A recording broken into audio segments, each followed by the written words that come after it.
নমস্কার, কেমন আছেন সবাই? চলে আসলাম আজকে আপনাদের সকলের সামনে আর একটা নতুন ব্লগ নিয়ে। আজ সোমবার, আজ সকাল সকালই একটু উঠে গেছি, কারণ আজ থেকেই বাবানের হাফ ইয়ারলি পরীক্ষাটা শুরু হয়ে গেল। সকালে উঠে ওকে স্কুলের টিফিনে একটু পোহা দিয়ে দেব, তাই এখানে বিভিন্ন রকম ভেজিটেবল ভেজে এই পোহাটা বসিয়ে দিয়েছি। আজ দেবজ্যোতির একটু বেশি কাজ থাকে, অফিসে মিটিংও থাকে অনেক, তাই ও খুব তাড়াতাড়ি ঘর থেকে বেরিয়ে যায়। এদিকে আজ শ্রাবণ মাসের শেষ সোমবার, তাই আজকে আমার উপোস। আমি এগুলো কিছুই খাবো না, একেবারে বাবার মাথায় জল ঢেলে একটু সেদ্ধ ভাত খেয়ে নেব। আজ সকাল থেকে উঠেই পাটা বড্ড ব্যথা করছে জানেন, তাই ওদের ব্রেকফাস্টটা দিয়ে আমি এখানে একটুখানি শুয়ে পড়েছি বুবুনের পাশে। একবারে এতক্ষণ আর দাঁড়িয়ে রান্না করতে পারছি না। আদরটা কিন্তু বেশ ভালোই বোঝে, এইটুকুনি ছোট হলে কি হবে। দাঁড়ান, মুখটা দেখে তো মনে হচ্ছে ন্যাপির মধ্যে কিছু গন্ডগোল হচ্ছে, একবার দেখে নি।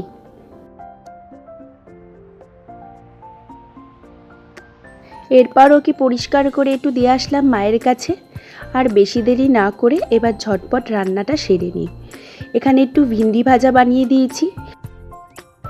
এই রকমভাবে ভিন্ডিটা বাবানের ভীষণ পছন্দ। বাবানটা বাচ্চা হলে কি হবে, ওর জন্য কোনো ঝামেলাই আমার করতে হয় না। এক দুটো পদ সুন্দর করে বানালে পরেই ও খুব খুশি হয়ে যায় অল্পেই। একটু ছোলা আর মুগের ডাল নিয়ে নিয়েছি, দুটোকে মিক্স করে আজ একটু ডাল ফ্রাই বানিয়ে নেব। এই ডাল ফ্রাইটা ভাত বা রুটির সাথে খুব ভালো যায় জানেন তো, ভীষণ ভালো লাগে খেতে। বাবানেরও পছন্দ আর মায়েরও ভীষণ পছন্দ।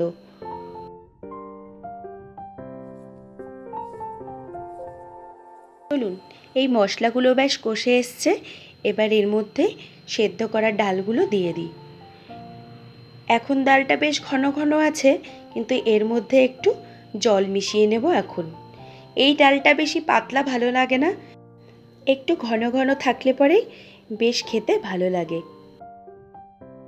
ভুবনেশ্বরে থাকাকালীন সবাইকে দেখেছি এই পুরো শ্রাবণ মাসটাতেই ওদের নিরামিষ খেতে, কেউই ওরা মাছ মাংস তখন খায় না।